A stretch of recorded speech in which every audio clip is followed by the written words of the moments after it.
Good morning বন্ধুরা।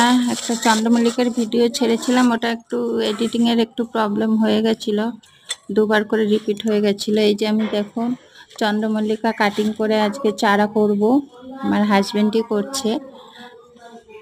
একটা বড় ট্রে নিয়ে এসেছে, ওটা ফুটো ফুটো করে এখন বালি দেওয়া হচ্ছে, ভিজে বালিটা কিন্তু ভিজে হতে হবে। এখন ওই গাছটার থেকে কাটিং করে সব চারাগুলো লাগাতে হবে, আগের থেকে কাটিং করে করে লাগাতে হবে। গাছটা বেশ বড় হয়ে গেছে,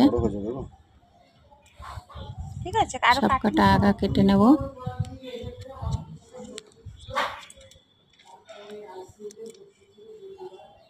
অনেকগুলো আগা আছে, অনেক চারা হয়ে যাবে, কিন্তু সমস্যা হচ্ছে একই কালার হয়ে যাবে। কালারটা কিন্তু অপূর্ব, এটা আর একটা কালার, এই কালারটাও খুব মিষ্টি কালার।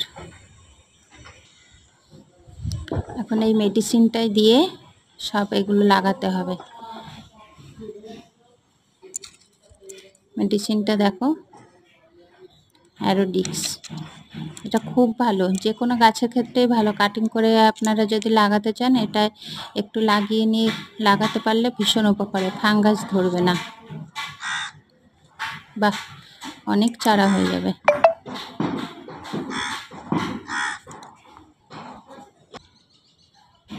দেখুন বন্ধুরা, সব কমপ্লিট হয়ে গেছে। এবার এটাকে রেখে দিতে হবে ছায়া জায়গা, একটু মাঝে মধ্যে জল দিতে হবে।